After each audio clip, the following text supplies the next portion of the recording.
Hi guys, welcome to another episode of the Lake House Wellness in a Pandemic series in partnership with Beautiful Aspirations. And today's topic is talking about our relationships with our children, and we'll be focusing on what we need to pay attention to in these relationships we have with our children. From birth, children need experiences and relationships that show that they are valued, that give them confidence, and mentally give them that stability, that emotional support. We have relationships where we're just nurturing. We're nurturing relationships with our children. We have relationships where we are building. Some of us are adoptive parents. Some of our children are adopted children. We're also building relationships that have been broken. We're trying to heal. We're trying to mend. We have Grace here with us today, who is going to tell us more about what we need to pay attention to when it comes to our relationship with children. Grace, you're welcome. Thank you for having me. So the things that we need to pay attention to when it comes to children, number one, you already have the opportunity that this child sees you as the first authority in their life. Before they go into school, before they look up to their maid or the nanny or friends, you're the first point of contact with the child. But I think still, I'll go back to COVID time. There's a lot that has changed. The way we used to parent has shifted. Yeah, I think we're rewarding more than punishing. We feel like the kids have been punished enough, so we're rewarding more, and then we find ourselves rewarding even bad behavior. But the things that we need to know about this relationship with children is it's just like any relationship. If you don't water it, if you don't nurture it, it will not be fertile, it will not germinate, it will not blossom, it will not. So time is the number one thing that we need to think about when we think about parenting or the relationship between a parent and a child. Time. Do you give this child quality time? And quality time can be spent together or alone. Yeah. When I say alone, quality time, it could be letting the child do independent play. Independent play of they're trying to figure out what their interests are. What do they like? And do they like doing it alone? Do they enjoy it? And for how long? Yeah? And when I say leave the child be or independent play, I don't mean lock the child in the room and just be away and give them privacy. It also depends on how old your child is. When I say independent play, you could watch the child from a distance, but let them explore, let them express, let them express interest. And you pick on that to build and say, okay, my child actually likes to play outdoors. They prefer that. They play longer there than indoors, maybe games or something like that. So allow quality time, alone, together and alone. Yeah, it will encourage independence. It will grow their character as a person, and their interests will also grow, so that they will not be clingy or they will not need others to play. There are kids that are alone, like they don't have siblings or they don't have neighbors, and maybe the whole day. If they're not going to school, they're with the nanny so time is one thing. And when you do quality time, I think as parents we have the tendency of on my phone, and also give you the tab, you're doing your own things. Quality time is such that you do something that you and the child can enjoy. It could be an activity that you like. It could be maybe yoga. You could teach your child to meditate. Maybe 5 minutes, 2 minutes. They'll get bored, but it is something that they will know that you like, and they will start to like it because you like it. Or probably because they're doing it with you, they'll definitely start to like it. Then you could also pick on a thing that they like. So quality time goes two ways. You do something that you like, you have them do it. It bonds you because the interests start to grow. And then you do something that they like. It could be as simple as playing ball. Normally when we grow up, we lose the child in us. Just once in a while, be a child. It's harmless. So time is the number one thing. Number two is communication. Normally, with between parent and child, it's more or less a dictatorial relationship where the parent, I said do this, do as I say, not do as I do. But you have to remember that kids learn with a lot with observation. More or less what they see is what they will do than what you say. In fact, kids challenge parents. They may challenge you maybe outwardly or directly, but some kids challenge you silently, meaning they'll just rebel. They'll not do what you said. So communication is a big thing, meaning if you say something, if you promise something, do it. It's a thing that encourages them to know that there is the truth, then there is what's wrong, then there is what's right, then the promise is kept. And then also when they communicate with you, they will more or less tell you the truth because it's what they've seen. You've practiced, they've seen an example. And language. In communication, there's language. The things that you say repetitively, consistently to a child, whether they're wrong, they will take to heart. And those things will stay in their subconscious, in their mind. And those are the same things that affect an adult in their adult life. But some of these things are picked from their childhood. Like for instance, if a child performs poorly, and parents have to know that this is going to happen a lot over these years, because there's been that gap of, they're not in school, they're just getting back to routine. So there will be mistakes, more mistakes.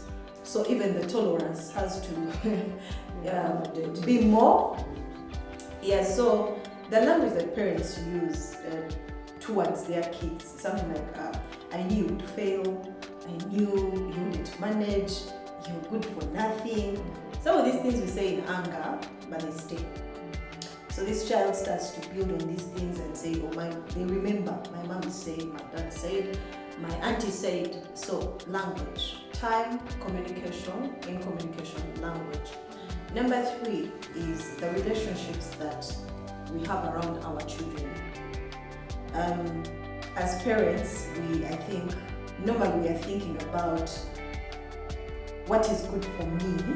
Subconsciously, you're considering, you may not think that maybe you're relating like at a stage in front of your child, but the way you treat your maid, your nanny, the way you treat the askari, the way you treat the people who deliver stuff at your house, the way you talk on the phone to someone who has pissed you off, the way you talk to a workmate, a colleague, all these are relationships around your children.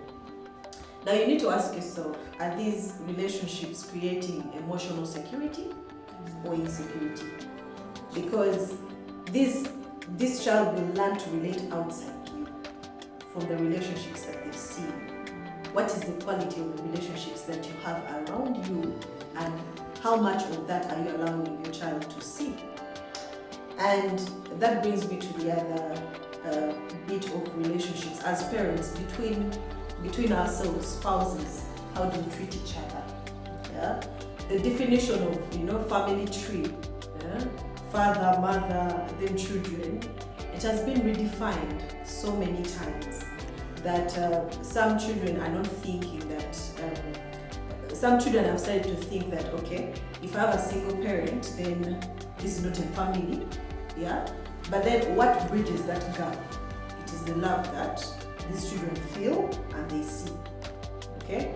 So relationships that we have around the children are also very important to create emotional security. So going back to the question, just the things that are important to us as we are parenting, as we're relating in the relationship with our children.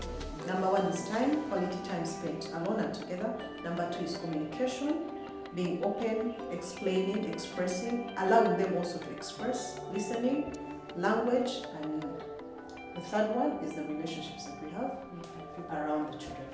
I feel like I have to ask on the issue or matter of self-image as children. They struggle a lot. How can a relationship with your father or mother, help you with this? You have someone want to be like, want to look like their mom. Their mom is a celebrity. Size 8. Yes, is a famous influencer. You've got these children at certain points in their life where they struggle with that. So tell us, talk about self-image. It's very important for parents to remember to make a distinction between the reality and then the work. So what they show the world is not their biggest reality, it's just a bit, okay? And these kids need to make this distinction that while they want to be like mommy is not a celebrity every hour of their life. While they want to be a certain size, it's not practical because sometimes you get sick, you lose weight, sometimes you eat a lot, you gain weight. And they just need to, I think there needs to be a redefinition of this self-image that number one, what are you comfortable as? Who are you without your mom, without your dad? Who would you like to be? Who are you comfortable being? What do your friends like about you? So it's not about your parent, what they look like, what they have, who they know. It comes down to this child being confident in the person that they are or the person that they are becoming, and also being comfortable in the becoming, because maybe 2 years ago the child was short and small, and right now the child is bigger. And so how do they now readjust or to that transition, and also not find it odd that they're looking a certain way, but be confident in the person that they are becoming and are still becoming. Yeah. So parents, most especially, need to, especially parents of children whose parents are in the limelight, you're popular, you're prominent, or maybe in government, you're in a big position, they need to make the distinction that there is reality. The reality is that I'm first your parent and everything else follows. And then in this limelight, I have to be a certain way because maybe the office, maybe the work demands that I'm like this, but it's not me all through. So even you need to find yourself. You need to discover who you want to be, what you want to be, so that you're not even in my shadow. Yeah? Yeah. So self-image comes down to parents instilling confidence and helping the child discover what they like, what they don't like, who they are free to be, who they are free with, what are their interests and goals, their values, all that. Yeah. Another one that's very, very dear to me is when it comes to healing, the relationships that need healing. So we have children that come from, broken homes, parents are divorced, parents are going through a separation. Parents can't even meet eye to eye to just even say hello, or pass the phone to the child to just say hello. So how do we fix that relationship with our children when we have those situations going on? I think very many people are thinking that those things are happening now. There's a lot of separation, there's a lot of divorce. Recently I came across a term, conscious uncoupling. Conscious uncoupling, where people stay together but ideally they are conscious about all the things that don't make them a couple, but they don't do anything about them, they just continue with. Yeah, those things existed before, but today it's so much direct, in the open. And I think also this change of the pandemic has brought forward the whole thing of life is short. If I'm not happy, I'm not going to stay for the children, it's not my fault, I deserve all this happiness. True. But then if you're struggling, and sometimes all of us are at a certain point, but if you're struggling, if you're going through a separation, a divorce, before you were parents, you were a couple. When you became a couple, then out of all your love, you gave birth to these children. So your first, maybe your first identity was as a couple. Then the second identity was parenting. And now when this goes away, the first identity that you have is your first parents before anything else. So you're no longer a couple, but now your parents. First, number one priority, your parents. So you need to redefine your relationship. Meaning, how do we relate as parents, but we are not a couple? how do we relate as parents, but can we be friends? So you keep it cordial, you keep it civil, without all the gory details being in front of the children. Yeah? So redefine your relationships. If you're not a couple, it does not mean that there is no longer a relationship. Yeah?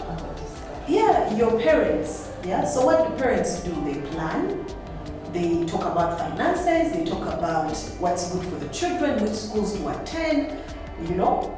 Those are the things now that become a priority. Instead of having this couple business or couple disagreements shadowing the real objective of. So what we can do about that is redefine your relationship. If you're no longer a couple, you're first parents. If you don't have kids, but you're going through this, there's a struggle and all this stuff, you still have to relate. If you spent 5 years with a person, you can't wake up one day and just go past them. Of course, there is a healing journey, but as you're healing, remember that once upon a time, this person was. So redefine the relationships. Yeah. So parents, you need to think about your relationship with your children. Are you paying attention? Are you present? I think it's very important for you to sit back and think about it. It's never too late. Do join us again for our next show. Subscribe to our YouTube channel, and we'll see you again. Thank you.